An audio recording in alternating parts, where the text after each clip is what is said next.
अब मैं हमारे देश के यशस्वी प्रधानमंत्री, विश्व के सर्वाधिक लोकप्रिय नेता और हमारी सांस्कृतिक विरासत को संरक्षित करने वाले युग पुरुष, जो सामाजिक समरसता के प्रतीक हैं और देश को विकास की नई अवधारणा जिन्होंने दी है, विश्व में मां भारती के परचम को लहराने वाले हमारे यशस्वी प्रधानमंत्री आदरणीय नरेंद्र मोदी जी से आग्रह करूंगी कि इस देव धर्म सभा का संबोधन करें।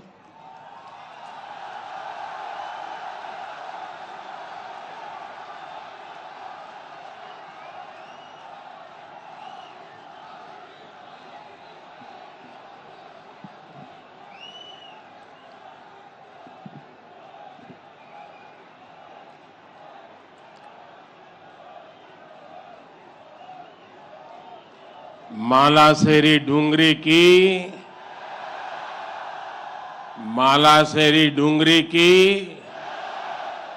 साड़ू माता की सवाई भोज महाराज की देवनारायण भगवान की साड़ू माता गुर्जरी की ई तपोभूमि महादानी बगड़ावत सुरवीरारी कर्मभूमि और देवनारायण भगवान री जन्मभूमि मालासेरी डूंगरी न मारो प्रणाम।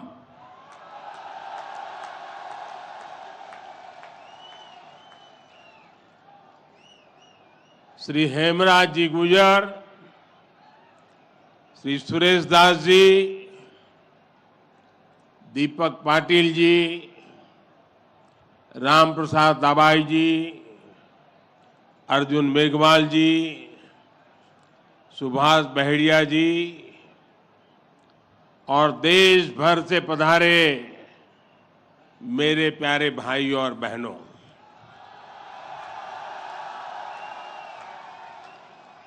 आज इस पावन अवसर पर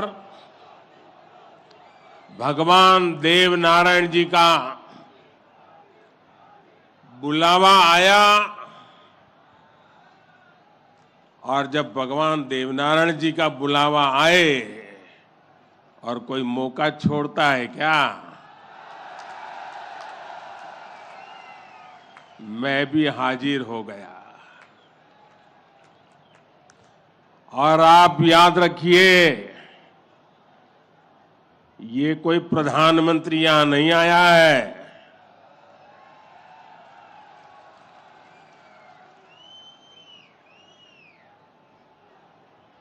मैं पूरे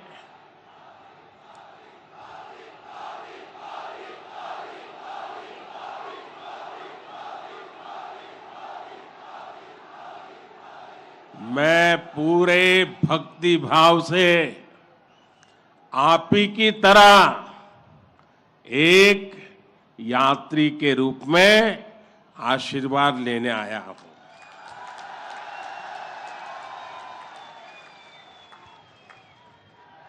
अभी मुझे यज्ञशाला में पूर्णाहुति देने का भी सौभाग्य मिला। मेरे लिए ये भी सौभाग्य का विषय है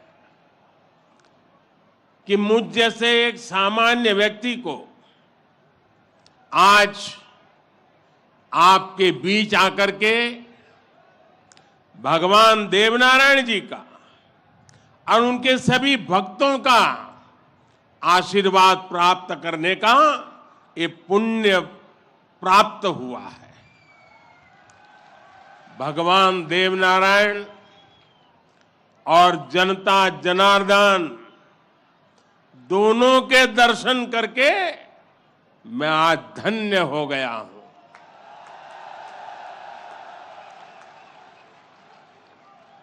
देश भर से यहां पधारे सभी श्रद्धालुओं की भांति मैं भगवान देवनारायण से अनवरत राष्ट्र सेवा के लिए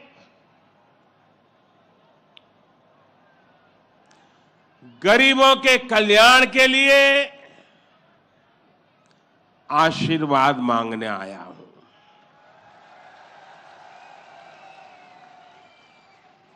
साथियों, ये भगवान देवनारायण का 1111वां अवतरण दिवस है। सप्ताह भर से यहां इससे जुड़े समारोह चल रहे हैं।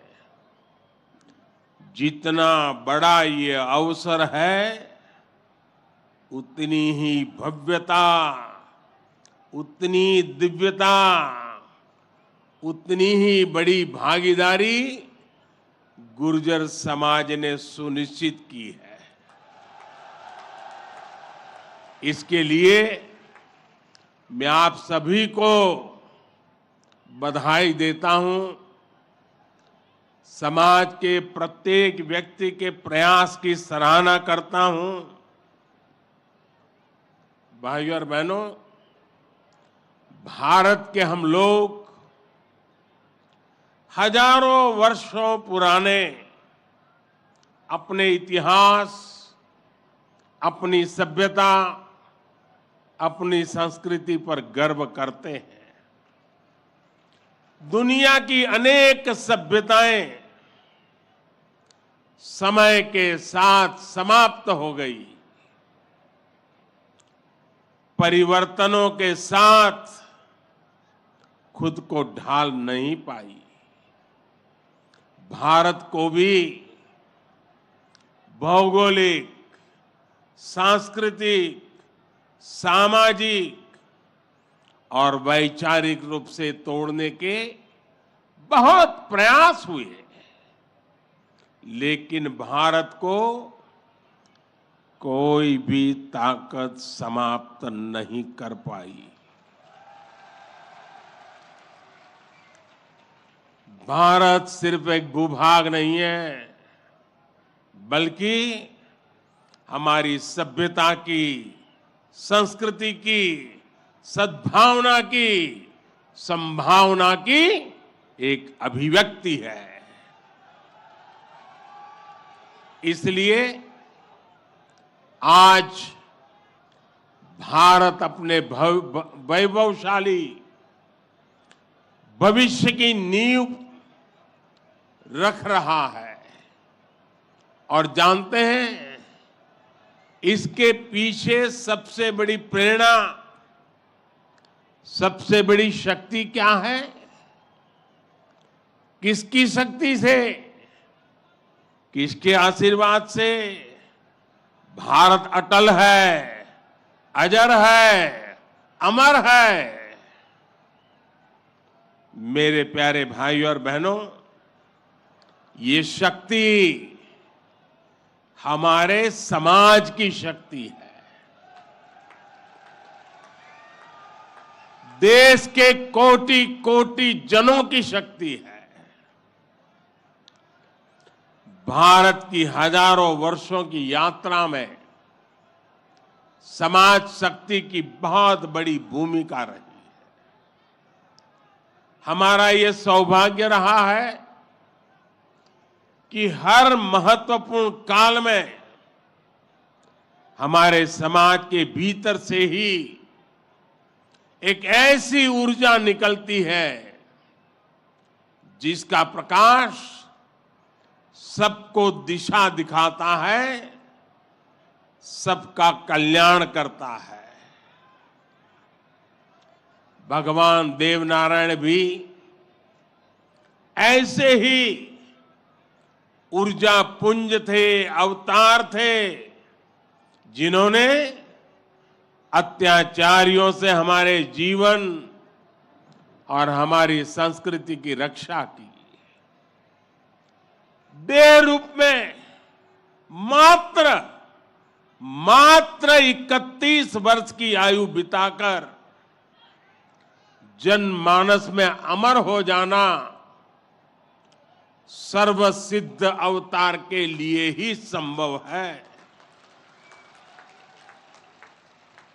उन्होंने समाज में फैली बुराइयों को दूर करने का साहस किया, समाज को एकजुट किया, समरसता के भाव को फैलाया।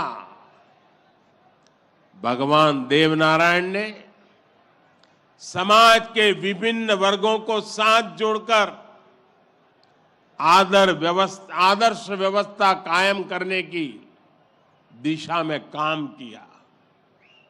यही कारण है कि भगवान देवनारायण के प्रति समाज के हर वर्ग में श्रद्धा है, आस्था है। इसलिए भगवान देवनारायण आज भी लोक जीवन में परिवार के मुखिया की तरह है। उनके साथ परिवार का सुख दुख बांटा जाता है। भाई और बहनों, भगवान देवनारायण ने हमेशा सेवा और जन कल्याण को सर्वोच्चता दी। यही सीख, यही प्रेरणा लेकर हर श्रद्धालु यहां से जाता है। जिस परिवार से वे आते थे, वहां उनके लिए कोई कमी नहीं थी, लेकिन सुख सुविधा के बजाय उन्होंने सेवा और जन कल्याण का कठिन मार्ग चुना। अपनी ऊर्जा का उपयोग भी उन्होंने प्राणी मात्र के कल्याण के लिए किया। भाई और बहनों, भला जी भला, देव भला।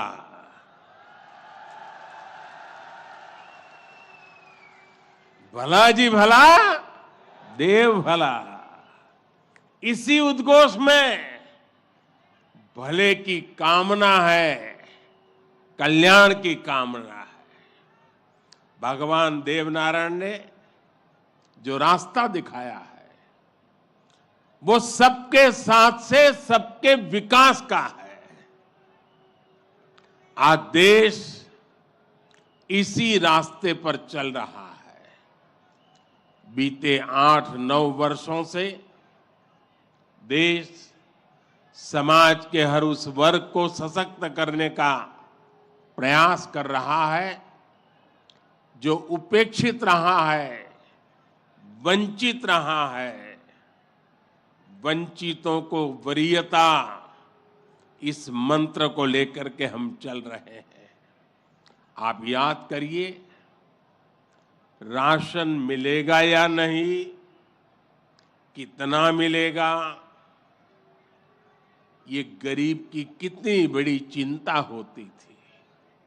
आज हर लाभार्थी को पूरा राशन मिल रहा है, मुफ्त मिल रहा है।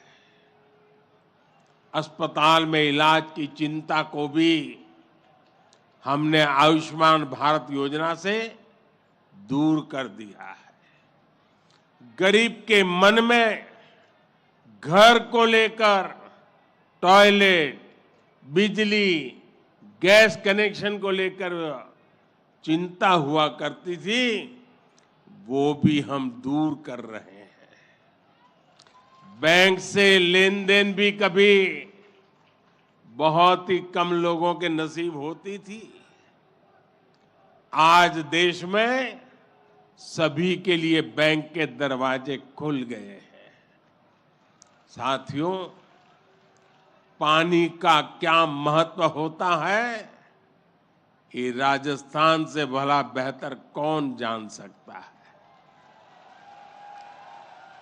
लेकिन आजादी के अनेक दशकों बाद भी देश के सिर्फ 3 करोड़ परिवारों तक ही नल से जल की सुविधा थी। 16 करोड़ से ज्यादा ग्रामीण परिवारों को पानी के लिए संघर्ष करना पड़ता था। बीते 3.5 वर्षों के भीतर देश में जो प्रयास हुए हैं, उसकी वजह से अब 11 करोड़ से ज्यादा परिवारों तक पाइप से पानी पहुंच चुक लगा है। देश में किसानों के खेत तक पानी पहुंचाने के लिए भी बहुत व्यापक काम देश में हो रहा है।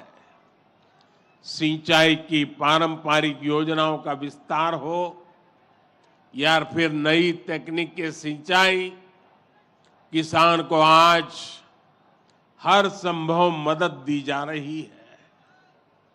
छोटा किसान जो कभी सरकारी मदद के लिए तरसता था, उसे भी पहली बार पीएम किसान सम्मान निधि से सीधी मदद मिल रही है।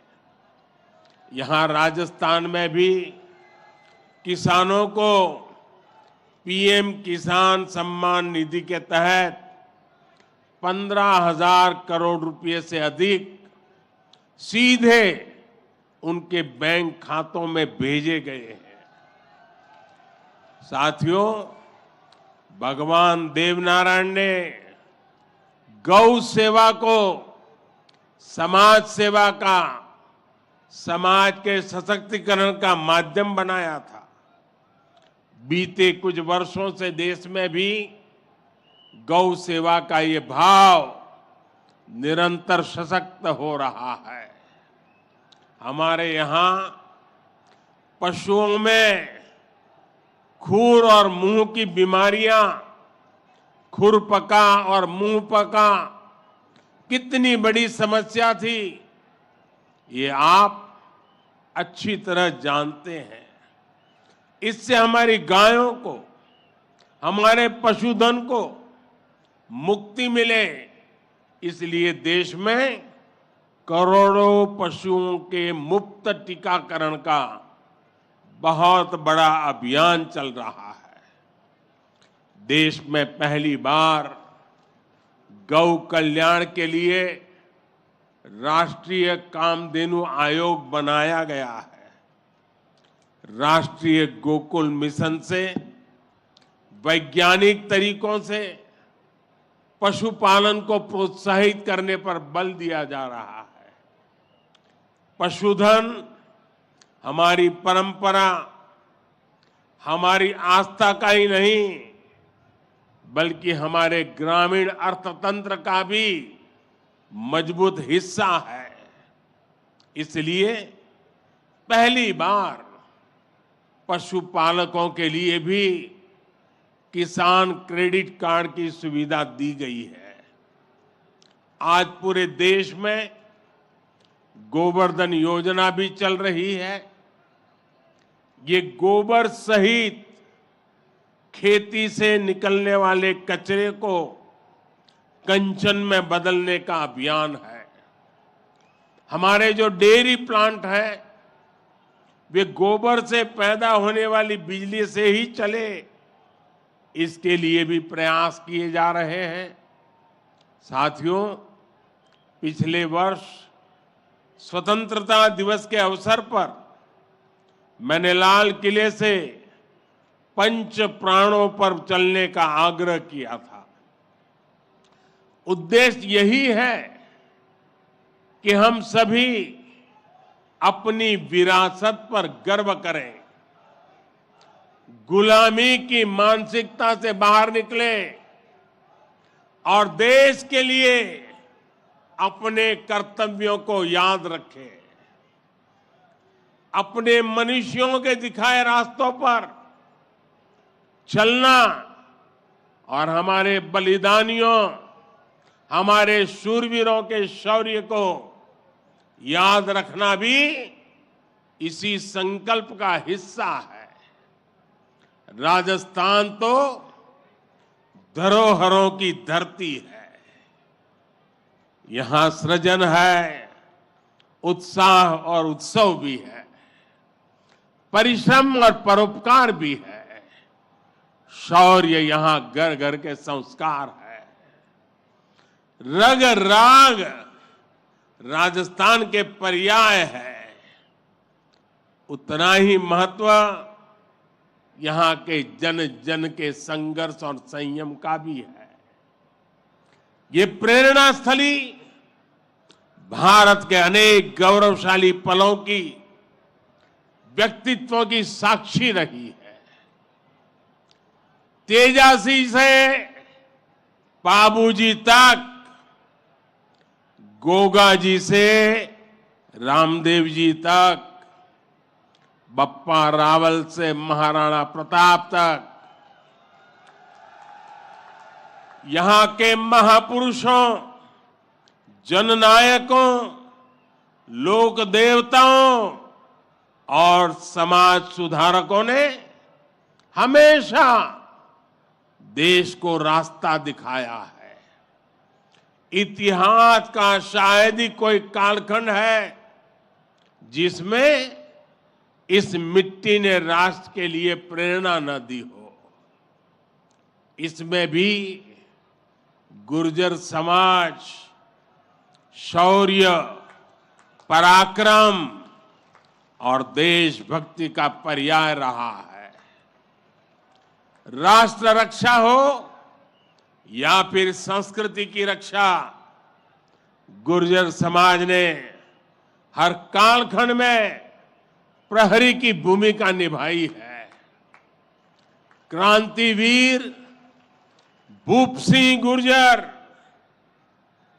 जिन्हें विजय सिंह पथिक के नाम से जाना जाता है, उनके नेतृत्व में बिजोलिया का किसान आंदोलन आजादी की लड़ाई में एक बड़ी प्रेरणा था। कोतवाल धन सिंह जी और जोगराज सिंह जी ऐसे अनेक योद्धा रहे हैं जिन्होंने देश के लिए अपना जीवन दे दिया। यही नहीं, राम प्यारी गुर्जर, पन्ना धाय जैसी नारी शक्ति की ऐसी महान प्रेरणाएं भी हमें हर पल प्रेरित करती है। ये दिखाता है कि गुर्जर समाज की बहनों ने, गुर्जर समाज की बेटियों ने कितना बड़ा योगदान देश और संस्कृति की सेवा में दिया है। और ये परंपरा आज भी निरंतर समृद्ध हो रही है। ये देश का दुर्भाग्य है कि ऐसे अनगिनत सेनानियों को हमारे इतिहास में वो स्थान नहीं मिल पाया जो इसके वो हकदार थे, जो उन्हें मिलना चाहिए था। लेकिन आज का भारत, नया भारत, बीते दशकों में हुई उन भूलों को भी सुधार रहा है। अब भारत की संस्कृति और स्वतंत्रता की रक्षा के लिए भारत के विकास में जिसका भी योगदान रहा है, उसे सामने लाया जा रहा है।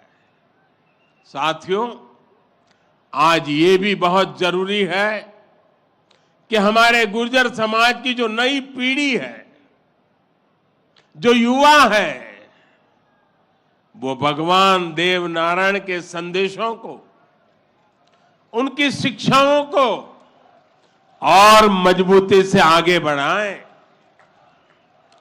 ये गुर्जर समाज को भी सशक्त करेगा और देश को भी आगे बढ़ाने में इससे मदद मिलेगी।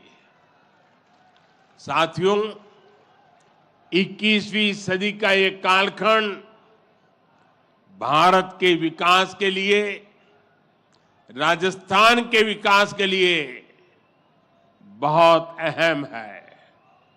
हमें एकजुट होकर देश के विकास के लिए काम करना है। आज पूरी दुनिया भारत की ओर बहुत उम्मीदों से देख रही है। भारत ने जिस तरह पूरी दुनिया को अपना सामर्थ्य दिखाया है, अपना दमखम दिखाया है, उसने शूरवीरों की इस धरती का भी गौरव बढ़ाया है। आज भारत दुनिया के हर बड़े मंच पर अपनी बात डंके की चोट पर कहता है। आज भारत दूसरे देशों पर अपनी निर्भरता कम कर रहा है। इसलिए ऐसी हर बात जो हम देशवासियों की एकता के खिलाफ है, उससे हमें दूर रहना है। हमें अपने संकल्पों को सिद्ध कर दुनिया की उम्मीदों पर खरा उतरना है। मुझे पूरा विश्वास है कि भगवान देव नारायण जी के आशीर्वाद से हम सब जरूर सफल होंगे।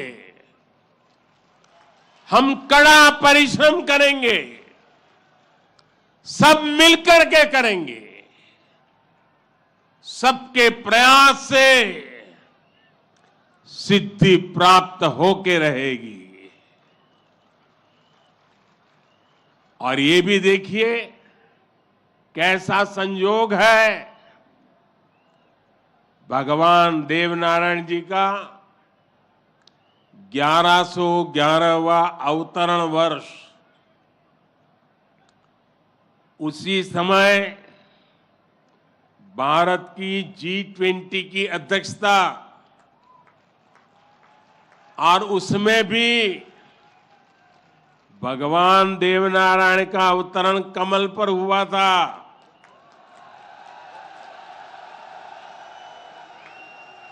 और G20 का जो लोगो है, उसमें भी कमल के ऊपर पूरी पृथ्वी को बिठाया है। ये भी बड़ा संयोग है। और हम तो वो लोग हैं जो पैदाइशी कमल के साथ हुई है।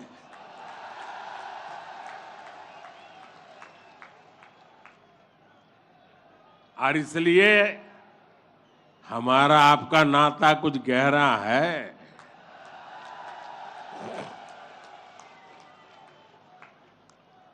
लेकिन मैं पूज्य संतों को प्रणाम करता हूं।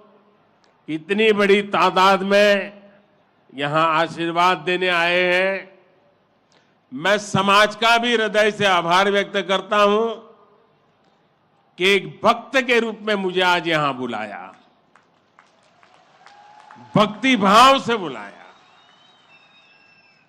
ये सरकारी कार्यक्रम नहीं है, पूरी तरह समाज की शक्ति, समाज की भक्ति, उसी ने मुझे प्रेरित किया और मैं आपके बीच पहुंच गया।